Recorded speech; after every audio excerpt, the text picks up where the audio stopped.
ये वही है ना जो कहते हैं हम दो हमारे 70 सबके हाथ में ईंट और बत्ती, वही कांटा डालो जब तक कहना है तोबा तोबा तोबा तोबा तोबा तब तक डालते रहो इनको। उन लोगों से यही कहना है जो भी तुम लोग करना है करो, लेकिन जब हलाला करो तो हमको भी हिस्सा चाहिए। अच्छे तरीके से ड्रेस पहन रखे हो, ऊंचा पैजामा नहीं पहन रखा, या तो हमारा ये कटा हुआ नहीं है। नमस्कार, मैं मेघा, आप देख रहे हैं डेली न्यूज़ इंडिया। कश्मीरी एक आतंकवादी हैं अबू मूसा, जिनका बयान बहुत वायरल हो रहा है।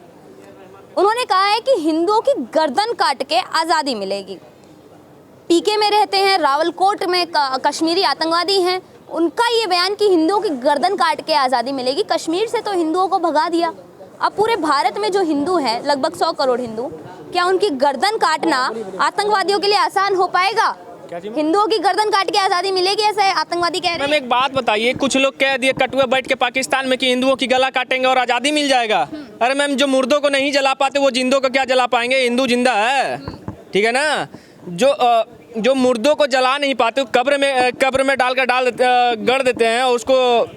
वैसे तो ऊपर वाले को सूअर खा रहे हैं, नीचे वाले को कीड़े खा रहे हैं इन लोगों को, और आप कह रहे हैं हिंदुओं को अथी कर देंगे ये। अरे कुछ ना कबाड़ पाएगा ये लोग, ठीक है ना। और जब काटने आएगा ना तो खुद काटा जाएगा। काटा गया था इनका, जो जिनको ये बादशाह कहते हैं, वो बादशाह हमारे जो पूर्वज रहे हैं उनके चरणों के धूल बराबर नहीं थे। उनके चरणों के सामने अपनी बीवियों को लाकर पटक दिया करते थे। हमारे जो राजा थे, महाराणा प्रताप को ले लो या तो छत्रपति शिवाजी महाराज को ले लो, दो ही ऑप्शन दूंगा, मतलब दो ही नाम लेता हूँ मैं। इन दो नाम को किसी भी मुगल पुत्रों के सामने ले लीजिए, नहीं उन फट के चार ना हो जाना, फिर बताइएगा हमको। तो आतंकवादियों से डर नहीं लगता है? उनसे पूछो पहले पाकिस्तानी का जो बोला है, उससे पूछो टोटी में पानी आ रहा है, पूछो टोटी में पानी आ रहा है। चलो वो मत पूछो, बेइज्जती लगेगी पूछने में, कहने में। पूछो आटा आ रहा है? खाने के वांदे पड़े हैं, आतंकवादी के गले काटेंगे हैं? बाप नंबरी बेटा 10 नंबरी, यहाँ रोज़ पोस्ट पे पोस्ट डाल रहे हैं ऐसा करके कि खाने को है नहीं है, गला काट के। गला, अरे ये बहुत मजबूत गला है। हम मरने लागे अंग्रेजी ना हो तो उसकी माँ बहन क्यों करे छोरी? इतना आसान है किसी हिंदू का गला काटना? एक हिंदू का गला काटने के लिए पूरा पाकिस्तान आएगा। पानी के वांदे पड़े, खाने के वांदे पड़े, गले काटेंगे। कहाँ से लाते हो आप लोग ये सब छोटी छोटी बात? कुछ हम नहीं कह रहे सर, वो खुद कह रहे हैं। सोशल मीडिया पे वीडियो वायरल हो रहा है, कह रहे हैं हिंदुओं की गर्दन काट के आज़ादी लेंगे। अब कौन सी आज़ादी चाहिए? वो लोग का जब वो लोग इतना कटवाए ना, उसके बाद भी उन लोगों का प्रॉपर देश नहीं मिला, तो अब हिंदू को बोल रहे कि गर्दन काटने का बात कर रहे हैं। तो उनसे हम बता देना कि अगर हिंदू का बस हमारे देश का यूपी, बिहार, झारखंड, ये तीनों मिली नू तो बस ऊपर से नीचे तक खत्म हो जाएंगे, ठीक बा। ये वही है ना जो कहते हैं हम दो हमारे 70 सबके हाथ में ईंट और बत्ती, और जीते जी तो कुछ ना कर पाए। हुरे 72 इनके बस का कुछ नहीं है। लेकिन वो इस राह पे चल भी तो अपनी 72 हुरों के लिए रहे हैं। वो अपने इस्लाम की लड़ाई लड़ रहे हैं, तो लड़ने दीजिए। हर किसी को अधिकार है अपने धर्म, अपने धर्म की लड़ाई। बस धर्म एक ही है, वो सनातन धर्म। सनातन धर्म के लिए बोलो आओ साथ में लड़ते हैं, और कोई धर्म होने में तब ये आओ ऐसे ऐसे करा लो, कैंची लड़ा लो तो क्या तो धर्म चेंज हो गया? ये सब कहने वाली बातचीत है मैम, कहाँ से आप ले आती है छोटे मोटे क्वेश्चन। लेकिन आतंकवादी जब हैं, जब भी हमला करते हैं या तो इंडियन फोर्सेस पे करते हैं, कभी धर्म पूछ के मारते हैं, जैसे पहलगाम में मारा। अब हिंदू धर्म को टारगेट हर तरीके से किया जा रहा है। कभी आतंकवादी करते हैं, कभी मौलाना करते हैं, कभी इस देश में रह रहे उन इस्लाम के ठेकेदार करते हैं। क्या कहेंगे उनको? हिंदू को इसलिए टारगेट किया जाता है ना, क्योंकि हिंदू बहुत सारे ऐसे सेकुलर हिंदू है जो कहते हैं भाईचारा, जिसमें वो बस चारा बन रहे। भाई 1% भी नहीं बना जा रहा, बस चारा पे चारा बने जा रहे, ठीक है। उसके बाद आपको हम बताते हैं कि जो बोला कि हिंदू का गर्दन काट के ये मिलेगा, जो भी मिलेगा देश वगैरह। तो उनसे हम एक चीज़ बोलना चाहेंगे ना कि अगर तुम्हारे में दम है, तुम कोई भी हमारे जितने भी यहाँ ग्रुप सर्कल है, कोई भी एक टो को उठा लो ना, एक टो को बस तुम ऐसे ठेल के बस बता देना, उसके बाद हम मान जाएंगे कि तुम भी असल मजहबी, असल अल्लाह वल्लाह के पैदाइश हो। ठीक है, हलाला खलाला का पैदाइश होने वाले जो कहते हैं कि हिंदू का गर्दन काट के ये देश मिलेगा, ठीक है। बस इस पे नारा ही निकल रहे हैं। गुस्तावी नबी की एक ही सजा सरतन से, जो बात वो नहीं है। आप किसी को धर्म को इस तरीके से टारगेट धर्म वो है ही नहीं ना मैम। अच्छा, किसी के मजहब को ऐसे टारगेट ना करें आप। क्या उनकी अपनी आस्था है, वो जिसे भी मानते हैं। एकदम उनकी आस्था को हम पास्ता मानते हैं। आस्था सिर्फ एक ही हो, सनातन धर्म, उनका आस्था पास्ता एक ही। ऊपर भी देखते तो ऊपर हमारे एक सूर्य भगवान है, दूसरा इंद्रदेव है। नीचे देखते तो नीचे हमारी धरती माँ है। तो पूजा किसे कर रहे हैं पहले वो तो बताएं, वो किसे पूज रहे हैं? मजहब है, ठीक है, नबी है, जो भी है, लेकिन वो किसे पूज रहे बताएं तो। ठीक है, इस मुद्दे पे हम बात नहीं करते हैं, वरना फिर से आप लोगों पे भी फतवे निकाल दिए जाएंगे। वो लोग कहते हैं कि हम इस दुनिया से भगवा मिटा देंगे, सनातन का नामो निशान मिटा देंगे। आतंकवादी लोग ऐसा कहते हैं, क्या कहेंगे? हम धरती की पूजा करते हैं, धरती को मिटा दें, हम सूर्य की पूजा करते हैं, सूर्य को मिटा दें, हम हवा की पूजा करते हैं, हवा को मिटा दें, हम पेड़ पौधे की पूजा करते हैं, पेड़ पौधों को मिटा दें, हम पानी की पूजा करते हैं, पानी को मिटा दें, हम अन्न की पूजा करते हैं, अन्न को मिटा दें, क्या क्या मिटाएंगे वो? उतना छोड़िए ना, वो तो बहुत दूर की बात हो गई। हम तिलक लगाते हैं, दम है तो तिलक मिटा के दिखा दे, बस तिलक मिटा के दिखा दे, फिर मान जाएंगे। हिंदुओं से इतनी नफरत क्यों है आतंकवादियों को? उन्हें पता है ना वो कुछ कर नहीं सकते हम लोग का, तो वो इधर उधर उनको से पता है ना कि हिंदुओं को अगर हम नहीं मिटा पाएंगे तो हमें के फरीदाबाद बना देंगे ये लोग बड़े हरामी हैं। फरीदाबाद क्यों बना देंगे आप? कोड लैंग्वेज है मेरा।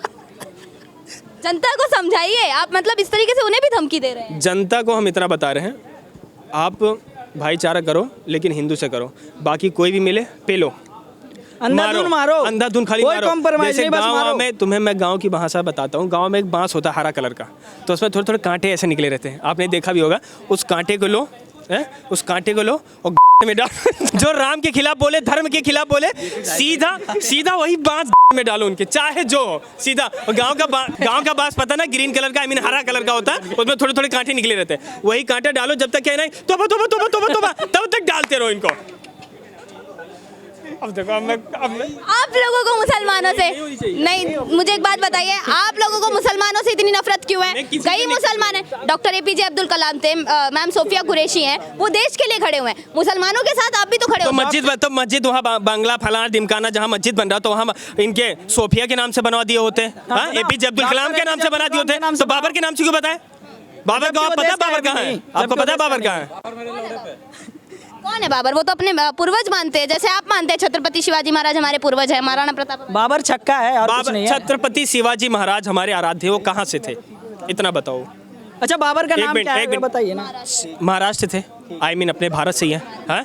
तो जो भारत का नागरिक है, जो शुरू से लेके हमारे पूर्वज है, राम जी हमारे पूर्वज, छत्रपति शिवाजी महाराज हमारे पूर्वज हैं, ये कहाँ से था? बाबर कहाँ से था? आप बताओ। अभी के उज़्बेकिस्तान से। हाँ, तो ऐसे उड़ते हुए तीर चले आएंगे, कहा है लकड़ी क्यों पड़ी है झाड़ में, आओ घुस जाओ उनकी गांड में। आप बताओ, ऐसे बाहर से कोई आ जाएगा उसको बाप बनाते चलोगे? क्यों बनाओगे बाप? बोलो, आप किसी को बाप बना लोगे? कोई चीज़ करने से पहले आप 4 बार सोचते हो। आप पढ़ने जाते हो तो आपका आधार कार्ड देखा जाता है कि आपके बाप का नाम क्या है, आपकी माँ का क्या नाम है? तो अगर वो आउट ऑफ कंट्री का रहेगा तो कहेगा बाप तुम्हारा आउट ऑफ कंट्री का है, कौन सा तुम्हारा बाप हो गया वो? जब तुम्हारी जन्म, तुम्हारी पैदाइश, तुम्हारे यही तुम्हारा 61-62 सब कुछ यही हुआ, तो तुम बाहर के लिए, तो हम बाबर को कैसे बाप बना लेंगे उनका? उनको सोचना चाहिए ना। आप लोग उनके मजहब पे इतना टारगेट क्यों करते हैं? कभी आतंकवाद को तो खैर टारगेट करना ही चाहिए, मैं मना नहीं करूंगी, लेकिन हिजाब हो गया, उनके आपसी जो निकाह हो गया, ये हलाला वगैरह हो गया, इन सब पे आप लोग क्यों टारगेट करते हैं? क्यों आप टिप्पणी करते हैं? उनका मजहब है, वो जाने। आपको क्या लगता है? बात मजहब की नहीं है, मैं चलो हम नहीं कर रहे, तो हमें भी अवसर मिलना चाहिए ना, हम इंसान नहीं है। आपने कहा हलाला, तो हमें नहीं मिलना चाहिए अवसर? आप तो हिंदू हैं। तो हलाला का आधा हकदार दे दो ना। गाँव की एक कहावत है, फ्री में मिलो तो डामर पी लो। डामर जानती हो ना, जो रोडों पे डाले जाते हैं, तो फ्री में मिले फिनाइल पी लो, तो फ्री में कुछ भी मिले तो हमें चाहिए, नहीं तो सब पे रोक लगना चाहिए। तुम लोग उन लोगों से यही कहना चाहिए, जो भी तुम लोग करना है करो, लेकिन जब हलाला करो तो हमको भी हिस्सा चाहिए। हाँ, ये हमारे सभी भाई का कहना। आप तो हिंदू है ना सर? हम हिंदू है, ठीक है। वही बात है ना, हिंदू तो अपने घर की बेटियों की पूजा करता है, उनका सम्मान करता है, वो नहीं कर रहे तो आप भी नहीं करेंगे, फिर फर्क क्या रह गया आप में? 2014-15 से, अभी कुछ टाइम पहले कोई बोल रहा था 2014-15 से पहले लड़ाई नहीं होते थे, लेकिन 14-15 के बाद लड़ाई क्यों होने लगी? 14-15 से पहले बस मस्जिद बनते थे, लेकिन 14-15 के बाद बस मंदिर बन रहे हैं, तो उनसे 14-15 से पहले बाबरी मस्जिद तोड़ा जाता था, 14-15 के बाद बाबरी मस्जिद फिर बन गया है। नहीं, वो हम नहीं कह रहे, हम ये कह रहे कि वो जो सामने वाले इंसान थे वो बोल रहे थे कि 2014 उस टाइम हम लोग को दिक्कत नहीं होता था मुस्लिम से, अभी भी नहीं है, लेकिन उन लोगों को दिक्कत क्यों है हम लोग हिंदू लोग से? कब अत्याचार हुआ आप लोगों पे, ये बताइए। कभी भी नहीं हुआ। अत्याचार कब हो गया? अत्याचार हो कैसे जाएगा? ये हमारा देश है। तो आज हम भी ये देखिए, पहले नीचे दिखाई कैमरामैन, ये देखिए, हम पूरे अच्छे तरीके से ड्रेस पहन रखे, ऊंचा पैजामा नहीं पहन रखा, या तो हमारा ये कटा हुआ नहीं है, हम फुल एंड फाइन फिट हैं। अत्याचार ईरान में हो रहा है, तो ईरान वाले लोग समझ चुके हैं कि वो अल्लाह नाम का कोई चीज़ ही नहीं होता है, जो होते हैं हिंदू का देश के होते हैं, ठीक है। उनकी आपसी, उनका अपना मत है, उनको हिजाब नहीं पहनना, तो वहाँ की महिलाएं उतार के फेंक रही हैं, यहाँ की महिलाओं को हिजाब पहनना है। यहाँ पे ओवैसी जी को हिजाब पहनी हुई प्रधानमंत्री चाहिए, तो मिलने दीजिए ना। क्यों मिलने देते? ये उन लोगों का देश है, उन लोगों का देश है। कहते हैं भारत की आज़ादी के लिए हमने भी खून बहाया। तो उनका देश उनको नहीं मिला, उनका देश उनको नहीं मिला, उनका देश मिला ना, तो जाके राज करे, क्यों नहीं कर रहे? होटल में आप किसी को लेके जा रहे हो, अगर आप मास्क लगाए हो, आप चुन्नी से मुंह बांध रखे हो, तो वो उतरवाते कि नहीं चेहरा से कि दिखाओ कैमरे में, पता नहीं आप ज़बरदस्ती आई हो या कोई लेके आया है, कल को पुलिस आए, रेड पड़े, छापा पड़े तो आपका चेहरा दिखेगा तभी तो पता चलेगा। तो आप प्रधानमंत्री कैसे मुंह ढकना लगाने वाले लिए होगी हैं? ढक्कन लगा के मुंह पे, तब वो क्या बोलेंगे, ऐसे करके बताएंगे तो हम कैसे जानेंगे हमारा प्रधानमंत्री है, हम कैसे? और तुम भी ये लगा लो ढक्कन, प्रधानमंत्री भी ढक्कन लगा ले तो हम तुम्हें ही प्रधानमंत्री बोल दे, तो तुम्हें ही प्रधानमंत्री मान लो, उसको ना माने, ऐसे कैसे? आप कैसी क्वेश्चन करिए मैडम साहिबा? नहीं, वो कह रहे हैं, असदुद्दीन ओवैसी कह रहे हैं कि हमें हिजाब पहनी हुई महिला प्रधानमंत्री बनाएंगे एक दिन, उनको क्या कहेंगे? मैं भी प्रधानमंत्री हूँ इस टाइम, इस टाइम मैं भी प्रधानमंत्री हूँ, आप मानेंगी? नहीं तो मैं कैसे मान लूँ उनका प्रधानमंत्री बन जाएगी हिजाब पहन के? क्या दिक्कत है अगर एक महिला हिजाब पहनकर प्रधानमंत्री बन जाती है तो? चेहरा चाहिए मुझे, पूरा देखना चाहिए चेहरा। हमको सुंदर नहीं है। चाहिए, चेहरा दिखे या ना दिखे, हमको नहीं चाहिए ऐसा कोई प्रधानमंत्री नहीं चाहिए। नहीं अरे चाहिए, हमको हमारे हिंदू चले तो हम चाहिए। प्रधान ना बने, तू प्रधानमंत्री की बात करती हमको है। हिंदू चाहिए, हमको नहीं प्रधान ना चाहिए। बनने दूं, वो मैं क्यों प्रधान ना- वो- बीडीसी अध्यक्ष ना बनने दूं, सदस्य ना बनने दूं, आप प्रधानमंत्री की बात कर दिए हैं। हाँ, ये भाजपा में भी देखा गया है, जब भी कोई चुनाव होता है भाजपा कोई मुस्लिम कार्यकर्ता को नहीं खड़ा करती है, चुनाव की टिकट नहीं देती है, बाकी हर पार्टी देती है। ये भेदभाव और उसको पता है ना कि सबके घर पे लुकती और कारी पढ़ाई जाएगी, अगर हो जाएगा सबके घर पे 786 आ जाएंगी। भाजपा इतनी अच्छी पार्टी कोई है ही नहीं अपने जीवन में, ये हमारे रू में है, हमारे रोए में है। Bhajpa is the most important party. आपको खुश होना चाहिए कि आप भारतीय जनता पार्टी की सरकार में हो आप। अच्छा। हाँ, बाकी तो जितने सब नल्ले हैं,